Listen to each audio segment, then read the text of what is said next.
इस समाचार के प्रायोजक हैं the perfect mission complete centre for CTET STET TET by Rajiv Ranjan, power house chowk, Maripur, Muzaffarpur. एक तरफ देश में रंगों की होली हो रही थी और दूसरी तरफ बिहार के मधुबनी में खून की होली हो रही थी, खून का खेल खेला जा रहा था। हम अभी मधुबनी के मोहम्मदपुर गांव में हैं और मोहम्मदपुर गांव का ये वही इलाका है, ये वही सड़क है जहां होली के दिन नरसंहार का खेल खेला गया। इसी सड़क पर 4 लाशें पड़ी हुई थीं और जहां से विवाद शुरू हुआ हम उसी जगह पर खड़े हैं। ये जो आप गुमटी देख रहे हैं, एक पान की गुमटी है और इसी पान की गुमटी से विवाद शुरू होता है। जिन 4 लोगों की हत्या हुई, जो ऑन स्पॉट हुई, हालांकि इस पूरे घटनाक्रम में 5 लोगों की हत्या की गई। 4 में से 2, पहले हम आपको पूरी तरह से इस पूरे घटनाक्रम को रिकंस्ट्रक्ट करके दिखाने की कोशिश करते हैं कि उस दिन कैसे क्या हुआ। ये दुकान खुली हुई थी। यहाँ पर जो 3 भाई एक घर के जिनकी हत्या हुई है, उसमें से 2 भाई यहाँ पर बैठे हुए थे। होली खेलकर लोग ऐसे ही मौज मस्ती कर रहे थे, कुछ लोग और बैठे हुए थे। इधर से इस रास्ते से जो मर्डरर है, जो रावण के लोग हैं, वो आते हैं और इस दुकानदार से विवाद करते हैं, गोली चलती है। उसके बाद जो मृतक हैं उनके 2 भाई इस रास्ते से आगे आइए, ये रास्ता आप देखिए, इस रास्ते से, क्योंकि ये रास्ता जो है, ये जो पगडंडी आप देख रहे हैं, ये पतला सा रास्ता है, ये रास्ता सीधे उन 3 भाइयों तक, पूर्व सैनिक के जो पुत्र हैं, उनके घर तक ये रास्ता चला जाता है। जैसे ही गोली की आवाज़ लोगों ने सुनी, इसी रास्ते से दौड़कर 3-4 लोग और यहाँ पर आ गए। उसके बाद इस जगह पर ये जो पूरा प्लेस है, यहाँ से हम आपको दिखाएंगे, यहाँ से गोलियाँ चलनी शुरू हो गई और मार काट शुरू हो गया। यहाँ पर एक निशान है जो कि हम आपको दिखाने की कोशिश करेंगे, जहाँ गोलियों के निशान भी यहाँ पर हैं,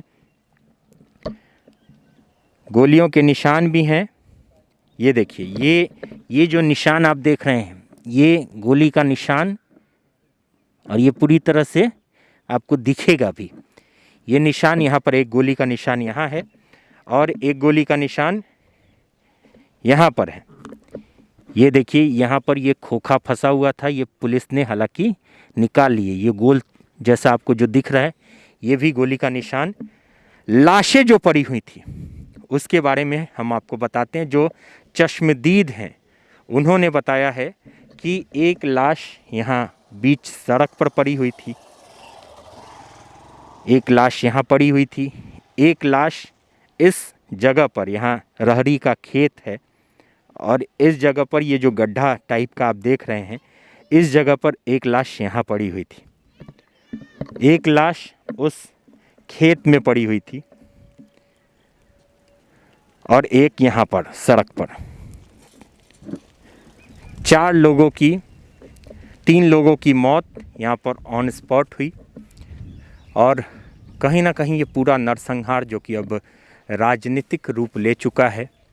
हालांकि पुलिस ने इस नरसंहार के मुख्य आरोपी को गिरफ्तार कर लिया है। प्रवीण झा जो कि मुख्य आरोपी बताया जा रहा है, उसे पुलिस ने गिरफ्तार किया है। पुलिस का कहना है कि कई लोगों को इस मामले में गिरफ्तार किया गया है। हालांकि परिजन अभी आज से बैठ चुके हैं आमरण अनशन पर। परिजनों की मांग है कि पुलिस की संलिप्तता यहाँ पर साफ दिख रही है, पुलिस की जांच पर उनको विश्वास नहीं है। परिजन CBI जांच की मांग कर रहे हैं, आमरण अनशन पर बैठ चुके हैं। मुख्यमंत्री की तरफ से उन्हें कोई संवेदना संदेश नहीं मिला है अभी तक, इसलिए वो भी चाह रहे हैं कि इस पर न्याय मिले। उस दिन चश्मदीद हैं हमारे साथ ये बच्चा, इससे भी गोली छूकर इसके पाँव पे लगी थी। ये दिखा दीजिए, यहाँ पर ये गोली छूकर इसके पाँव से निकली थी। ये भी वहाँ पर मौजूद था। इससे पूरी बात हम उस दिन के घटनाक्रम के बारे में जानते, कैसे कैसे क्या हुआ। पहले ये सब आया था, इसके बाद गुटखा खाया, इसके बाद यहाँ पर आया, इसके बाद बोला कुछ करके जाएंगे, इसके बाद गोली चलाने लगा सीधे और सबको मारने लगा। किधर से आया था वो लोग? ये सब इधर ही से आया था, पुआम से। हाँ, और जो मरे हैं, जिनकी हत्या हुई, वो लोग कहाँ पर थे बैठे हुए? ये सब यहाँ पर गाड़ी से आए, इसके बाद उतर के वहाँ पर गए, इसके बाद झगड़ा हुआ। अच्छा, वही गुमटी से झगड़ा हुआ। और कहाँ बॉडी कहाँ पड़ा हुआ? एक यहाँ पर पड़ा था, एक यहाँ पर पड़ा था, एक यहाँ पर। देखिए, जहाँ मैंने आपको बताया उन्हीं जगहों पर वो लाशें पड़ी थी। और हत्याकांड, जो कि नरसंहार भी कहा जा रहा है इसे, वो पूरी तरह से यही वो घटना स्थल है, यही वो सड़क है जहाँ पर उस दिन खूनी खेल खेला गया था। गोली मारने के बाद और क्या किया है लोगों ने? गोली मारने के बाद इसके बाद काटने लगा, तलवार लेके काटने लगा। इसके बाद कितना लोग होगा लगभग जो मार रहा था वो लोग? 20-25 आदमी था पूरा। कितना समय कितना हुआ रहा होगा? 1 बज रहा था तभी, दोपहर का 1 बज रहा था। होली खेल के लोग ऐसे ही बैठा हुआ था, यहाँ पर बैठा हुआ था। हम उसके बाद ये सब हुआ। 1 बजे दोपहर का समय। और जैसा कि आपने देखा, ये चश्मदीद आपके कौन थे वो लोग जो मरे? हमारा चाचा था सर। चाचा थे आपके? ये भतीजा है उन्हीं का जिनकी हत्या हुई है। हालांकि पुलिस ने इस मामले के मुख्य आरोपी को पकड़ने का दावा किया है। कहां से पुलिस ने पकड़ा है अभी तक खुलासा उसका नहीं किया है। परिवार सीबीआई जांच की मांग कर रही है। परिवार वालों का कहना है कि पुलिस पर उन्हें भरोसा नहीं है, क्योंकि घटना स्थल पर पुलिस 3 घंटे बाद आई ना, 3 घंटे बाद आती है। पुलिस पर कहीं ना कहीं सवाल खड़े तो होते हैं। और पुलिस 3 किलोमीटर है बेनीपट्टी थाना। 3 किलोमीटर यहाँ से बेनीपट्टी थाना है। और बेनीपट्टी थाने के अंदर में ही ये इलाका आता है। 3 किलोमीटर का रास्ता पुलिस ने 3 घंटे में पूरा किया। ये बहुत बड़ा सवाल है और बिहार पुलिस पर ये कहीं ना कहीं बदनुमा दाग लगाने वाला ये घटनाक्रम, ये हकीकत जो कि हम आपको दिखा रहे हैं, इनके परिवार के लोग थे जो कि आज नहीं हैं। अब हम इनके परिवार वालों से भी बात करेंगे, उनसे भी जानने की कोशिश करेंगे कि ये आमरण अनशन क्यों किया गया है। परिवार के लोग अब आमरण अनशन पर बैठ चुके हैं। सीधे हम पीड़ित कल शाम से आमरण अनशन पर बैठ चुके हैं और सीबीआई जांच की मांग है। बहुत सारी ऐसी मांग हैं। सीधे हम इनके पिताजी से, पूर्व सैनिक जी से बात करेंगे कि आगे क्या सरकार से मांग है इनकी। और तो क्या कहेंगे, क्या अब आप आमरण अनशन पर बैठ चुके हैं, इतनी बड़ी त्रासदी हो चुकी है आपके साथ, 3 चिराग बुझ गए, अब क्या सरकार से चाह रहे हैं? क्या मांग? सरकार से मैं चाह रहा हूँ,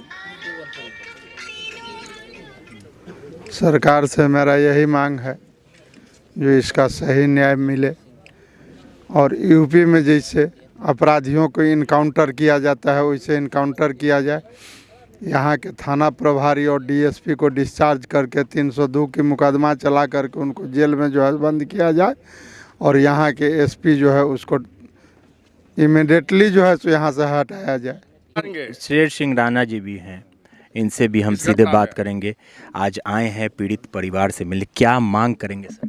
जी देखिए, सबसे पहली जो आज के समय की मांग है वो ये है कि जो पीड़ित परिवार है उनको जो न्याय की कैटेगरी जिसको हम मानते हैं कि जो हत्यारे हैं तो उनको सज़ा तो सिर्फ मौत की मिलनी चाहिए, इसके अलावा तो कोई सज़ा उनके लिए बैठती नहीं है। और क्योंकि मैं तीनों परिवारों को मैंने देख लिया है तो ईश्वर जो व्यक्ति चले गए हैं उनको तो वापस नहीं लाया जा सकता, लेकिन हर परिवार के हर सदस्य के हिसाब से कम से कम 1-1 करोड़ रुपए का मुआवजा जो है वो मिलना चाहिए पर व्यक्ति, और एक नौकरी जो है हर परिवार को सरकारी मिलनी चाहिए, जिससे कि जो छोटे बच्चे हैं उनका पालन पोषण जो है वो ठीक से इज़्ज़त के साथ, सम्मान के साथ हो, और अपने जीवन के सुरक्षा के लिए जो है उनको हथियार मुहैया कराने चाहिए। ये जो हत्यारे हैं, देखिए आज हम लोग बहुत दूर से बहुत सारे व्यक्ति आ रहे हैं, अभी भी 100 लोग हमारे साथ भी आए हैं और हज़ारों लोग इससे पहले भी आ चुके हैं। मुझ पर एक जीवन में आरोप लगा एक ताड़का वध का, और इसके पीछे भी ऐसी ही कहानी थी। एक बार बहुत पहले 82 में ये था कि भाई फूलन देवी ने जो है 22 ठाकुरों को लाइन में लगा के मारा। तो मैं ये नहीं चाहता कि समाज के अंदर ताड़का वध की तरह कोई रावण वध करके अपने जीवन के 15 साल 20 साल जेल में बिताए।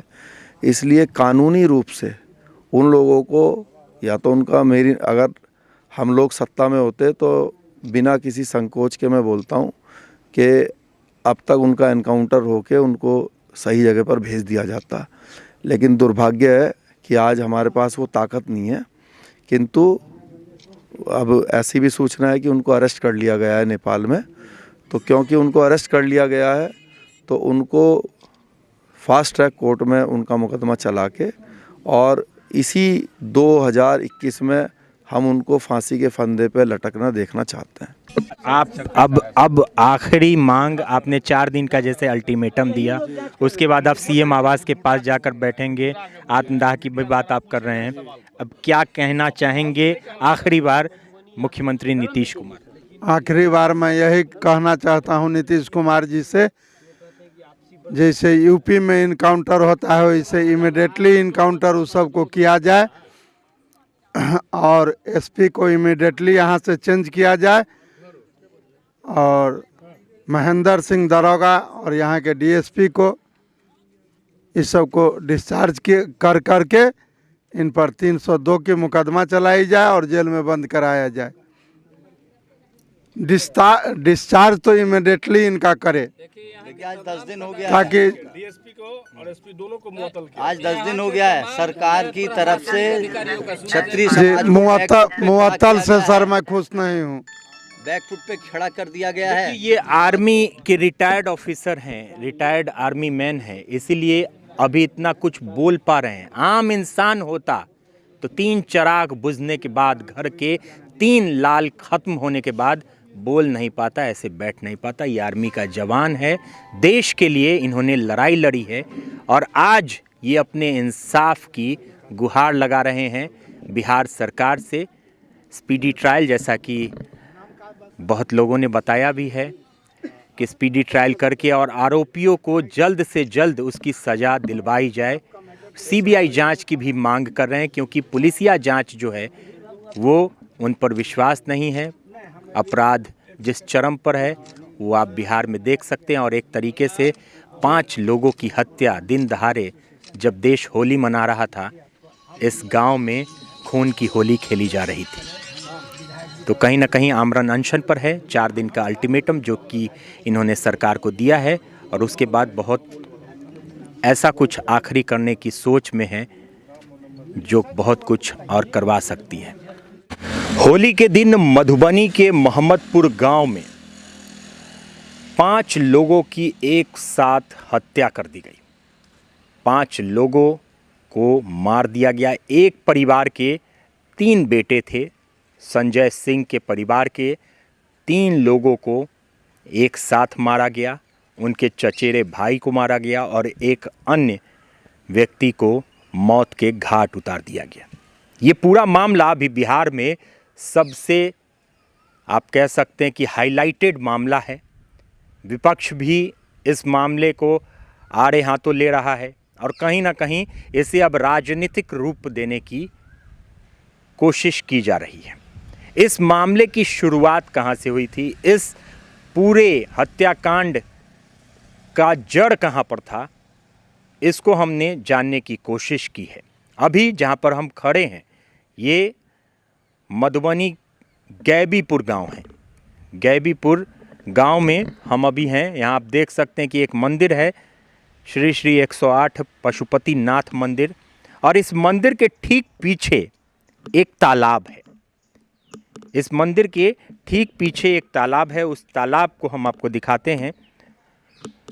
बताया जा रहा है कि यही तालाब इस पूरे विवाद का कारण बना।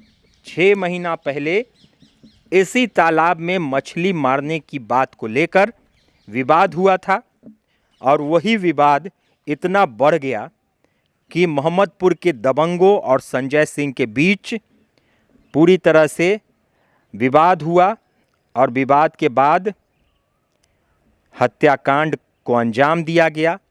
हालांकि इस मामले में मुख्य आरोपी जो कि प्रवीण झा है, उसको पुलिस ने गिरफ्तार कर लिया है। पुलिस ने प्रवीण झा समेत 5 लोगों को गिरफ्तार किया है। 6 महीने पहले तालाब में मछली मारने को लेकर गैबीपुर के गांव के दबंगों और मोहम्मदपुर गांव के संजय सिंह के बीच विवाद हुआ था। इस मामले में मोहम्मदपुर के संजय सिंह और गैबीपुर गांव के मुकेश साफी ने एक दूसरे के खिलाफ प्राथमिकी भी दर्ज कराई थी। पुलिस ने संजय सिंह को गिरफ्तार कर जेल भेज दिया। वहीं दूसरी तरफ संजय सिंह ने गैबीपुर गांव के प्रवीण झा समेत गांव के अन्य लोगों के खिलाफ प्राथमिकी भी दर्ज कराई थी। इस मामले में प्रवीण झा की गिरफ्तारी नहीं हुई। बताया जा रहा है कि प्रवीण झा के रसूखदार होने की भी बात बताई जा रही है। प्रवीण झा के पुलिस से ताल्लुक़ होने की भी बात बताए जा रहे हैं। जो मृतक हैं उनके परिजनों का कहना है कि पुलिस के साथ उनकी फ़ोटो, ज़िला प्रशासन के अधिकारियों के साथ उनकी फ़ोटो होती थी और उनकी पकड़ थी। तो कहीं ना कहीं प्रवीण झा को पुलिस ने उस समय नहीं पकड़ा। होली के दिन मौका देखकर प्रवीण झा और उनकी रावण सेना के लोगों ने मिलकर संजय सिंह के परिवार के 3 लोगों को मार दिया, उनकी हत्या कर दी गई। उनके चचेरे भाई को भी मार दिया जो कि बीएसएफ के जवान थे और होली की छुट्टी में अपने घर आए हुए थे। ये मामला पूरी तरह से हाईलाइटेड हो चुका है। बिहार सरकार पर दबाव भी बनाया जा रहा है, विपक्ष की तरफ से भी और परिवार के लोगों के तरफ से भी। पुलिसिया जांच पर उन्हें भरोसा नहीं है। आपने सुना कि उनके पिता ने क्या मांग की। उनके पिता की मांग है कि स्थानीय डीएसपी और नगर थानाध्यक्ष, जो थानाध्यक्ष हैं बेनीपट्टी के और डीएसपी हैं, उनको तत्काल सस्पेंड किया जाए और 302 का मुकदमा उन पर चलाया जाए। साथ ही साथ जो अपराधी हैं, आरोपी हैं, उनका एनकाउंटर कर दिया जाए उत्तर प्रदेश के तर्ज पर। हालांकि पुलिस ने मुख्य आरोपी प्रवीण झा समेत 5 लोगों को गिरफ्तार करने की पुष्टि की है। आज बुधवार को उन 5 लोगों को गिरफ्तार कर लिया गया है। पुलिस का कहना है कि नेपाल से गिरफ्तार किया गया है। हालांकि पुलिस ने अभी तक मामले को, जगह को क्लियर नहीं किया है। परिजनों का कहना है कि जब वो कल शाम से आमरण अनशन पर बैठ गए तो कहीं ना कहीं दबिश को देखते हुए पुलिस ने आरोपियों को पकड़ लिया और आरोपियों को सामने ले आया। तो कहीं ना कहीं अब ये मामला उलझता जा रहा है, बड़ा होते जा रहा है। पुलिस पर एक तरीके से आप कह सकते हैं कि परिजनों को विश्वास नहीं है। परिवार के लोग पुलिसिया जांच पर विश्वास नहीं कर रहे हैं। हालांकि मुख्यमंत्री नीतीश कुमार से परिजनों ने आग्रह किया है, विनती की है कि सीबीआई जांच की मांग की जाए। साथ ही पुलिसकर्मी जो संलिप्त है उनको दंड दिया जाए, उनको सस्पेंड किया जाए और स्पीडी ट्रायल चलाकर आरोपियों को फांसी की सज़ा सुनाई जाए। अब देखना बड़ा दिलचस्प होगा कि परिवार वालों के आरोप को सरकार किस नज़र से देखती है। हालांकि आमरण अनशन चलता रहेगा। 4 दिनों के बाद परिवार के लोग मुख्यमंत्री आवास के पास अनशन करेंगे, जैसा कि उनके पिता ने कहा है, और आत्मदाह भी कर सकते हैं। उन्होंने कहा है कि अगर उनकी मांगें पूरी नहीं की गई, उनकी बातें नहीं मानी गई, तो वो आत्मदाह तक करने को तैयार हैं। तो बिहार सरकार अब इस मुद्दे को किस तरीके से लेती है, मुद्दा बहुत ही गर्म हो चुका है। मुद्दा पूरी तरह से अब पॉलिटिकल रंग ले चुका है। तो इस मुद्दे में अब बिहार सरकार क्या रवैया अपनाती है, ये तो आगे ही पता चल पाएगा। कैमरामैन संजय के साथ मधुबनी से मुकेश चौरसिया की रिपोर्ट। आखिर बिहार के पंचायत चुनाव का क्यों है इतना महत्व?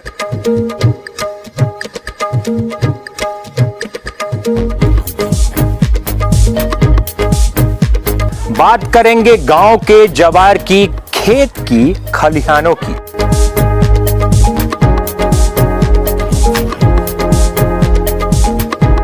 हम जानेंगे आपसे और आपके जनप्रतिनिधियों से आपके पंचायत का विकास का हालचाल।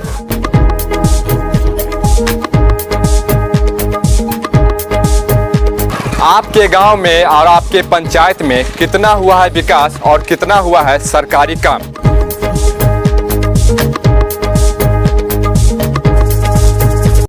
तो हम आ रहे हैं आपके गांव, आपके पंचायत, लेने विकास का हिसाब किताब।